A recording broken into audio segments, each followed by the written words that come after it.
ఆంధ్ర తెలంగాణలో తక్కువ ఫీజులతో high quality results ఇస్తున్న ఏకైక సంస్థ Tirumal IAS institute. Young tiger NTR star director Koratala Siva దర్శకత్వంలో వస్తున్న దేవరా మూవీ కోసం అభిమానులు ఎంతగానో ఎదురు చూస్తున్నారు. RRR వంటి పాన్ ఇండియా సినిమాతో జాతీయ స్థాయిలో గుర్తింపు తెచ్చుకున్న ఎన్టీఆర్ దేవరా బాక్సాఫీస్ ను షేక్ చేసేందుకు సిద్ధమయ్యారు. మూవీ టీం సినిమా విడుదలకు ముందు చాలా ప్రమోషన్స్ కార్యక్రమాలైతే నిర్వహిస్తోంది. అందులో భాగంగానే హైదరాబాద్ లో నిన్న మూవీ ప్రీ రిలీజ్ ని ప్లాన్ చేశారు. దీంతో ఫ్యాన్స్ భారీగా అక్కడికి చేరుకున్నారు. అయితే అనూహ్యంగా దేవరా ప్రీ రిలీజ్ ఈవెంట్ ను రద్దు చేశారు. ప్రీ రిలీజ్ క్యాన్సిల్ కావడంతో యంగ్ టైగర్ అభిమానులు చాలా బాధపడ్డారు. ఇక ప్రీ రిలీజ్ ఈవెంట్ రద్దు కావడంపై సోషల్ మీడియా వేదికగా జూనియర్ ఎన్టీఆర్ స్పందించారు. ఓ వీడియోను కూడా ఆయన పోస్ట్ చేయడం జరిగింది. అయితే ప్రీ రిలీజ్ వేడుక రద్దు కావడంపై ఆవేదన వ్యక్తం చేశారు. అభిమాన సోదరులకు నమస్కారం. దేవరా ప్రీ రిలీజ్ వేడుక జరగకపోవడం చాలా బాధాకరం. ముఖ్యంగా నాకు చాలా బాధగా ఉంది. అవకాశం దొరికినప్పుడల్లా మీతో సమయం గడపాలని ఉంటుంది. కానీ దేవరా మూవీ గురించి, ఈ సినిమా కోసం మేం పడిన కష్టాన్ని మీకు వివరిద్దామని అనుకున్నాను. కానీ భద్రతా కారణాల వల్ల ఈవెంట్ రద్దయింది. మీకంటే నేను ఎక్కువ బాధపడుతున్నాను అని అన్నారు. ఇలా జరగడానికి నిర్మాతలది, నిర్వాహకులది తప్పు కాదు. మీ అభిమానానికి ఆ జన్మాంతం రుణపడి ఉంటా. కానీ ఈ రోజు మనం కలవకపోయినా సెప్టెంబర్ 27న కలవబోతున్నాం. మీరు కాలర్ ఎగరేసి తిరిగేలా నేను చేస్తాను. ఆ సపోర్ట్ మాకు కావాలి. మీరందరూ జాగ్రత్తగా ఇంటికి వెళ్లాలి అని ఎన్టీఆర్ వీడియోలో కోరారు. అభిమాన సోదరులకి నమస్కారం. ఈరోజు దేవరా ప్రీ రిలీజ్ ఈవెంట్ జరగకపోవడం, క్యాన్సిల్ అవటం నిజంగా చాలా బాధాకరం.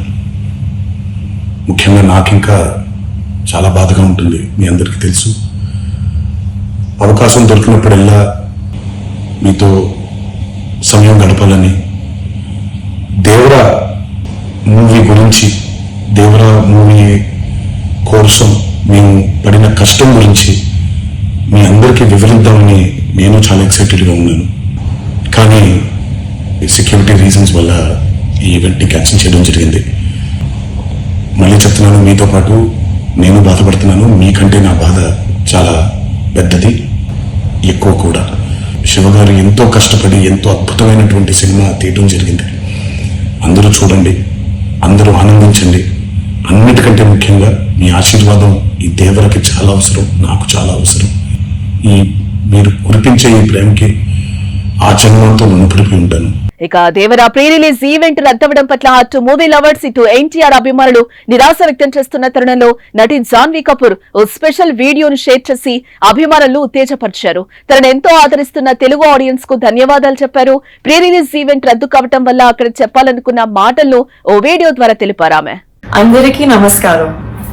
ముందుగా నన్ను ఎంతగా స్వాగతించి నా మీద ఎంత ప్రేమను చూపించిన తెలుగు ఆడియన్స్ అండ్ నన్ను జాను పాప అని పిలుస్తున్నందుకు ఎన్టీఆర్ సార్ ఫ్యాన్స్ అందరికీ నా ధన్యవాదాలు. మీరు అలా నన్ను సొంత మనిషిలా ఫీల్ అవ్వటం, it makes me very happy. మా అమ్మ మీకు ఎంత ముఖ్యమో నాకు తెలుసు. అండ్ అమ్మకు కూడా మీరందరూ అంతే ముఖ్యం. అలాగే నాకు కూడా. నన్ను ఎంతలా సపోర్ట్ చేస్తున్నా మీ అందరూ గర్వపడేలా ప్రతిరోజు కష్టపడతాను. Devara is my first step. Siva sir and NTR sir నన్ను ఈ ఫిల్మ్ కి చూస్ చేయటం నా అదృష్టం. మా ఈ ప్రయత్నం మీ అందరికీ నచ్చుతుంది అనుకుంటున్నాను. I would like to thank the whole team for helping me every step of the way. Randy sir, Sabu sir, it's such an honor to work with them. Chaitanya Akka, and I really hope and pray you like our film. అసలు Devara pre release కు రద్దు కావడానికి కారణం ఏంటో తెలుసుకుందాం. భారీగా అభిమానులు రావడంతో వేదిక వద్ద గందరగోళ పరిస్థితులు నెలకొన్నాయి. చాలా తక్కువ మందికి పాస్లు ఇచ్చారు. కానీ భారీ మొత్తంలో పాస్లని అభిమానులు కూడా వేదిక వద్దకు చేరుకున్నారు. భారీ సంఖ్యలో వేదిక వద్దకు ఫ్యాన్స్ రావడంతో తొక్కిసలాట జరిగే ప్రమాదం ఏర్పడింది. అభిమానులు ఒక్కసారి లోపలికి చొచ్చుకు వెళ్లేందుకు ప్రయత్నించడంతో నోవాటల్ వద్ద అద్దం పగిలిపోయింది. దీంతో హోటల్ నిర్వాహకులు ప్రీ రిలీజ్ నిర్వాహకులతో మాట్లాడారు. ఇంతమంది వస్తే కంట్రోల్ చేయడం కష్టమని చెప్పినట్లుగా తెలుస్తోంది. ఇటు మరోవైపు పోలీసులు కూడా షో రద్దు చేసుకుంటే మంచిదని సూచించినట్లుగా తెలుస్తోంది. ఒకవేళ ఏదైనా ఘటన జరిగితే బాధపడాల్సి వస్తుందని భావించిన చిత్ర యూనిట్ ప్రీ రిలీజ్ ఈవెంట్ ను రద్దు చేస్తున్నట్లుగా ప్రకటించింది. దీంతో అభిమానులు నిరాశగా వెనుతిరిగారు. ఇక సెప్టెంబర్ 27న దేవరా ప్రపంచ వ్యాప్తంగా విడుదల కానుంది.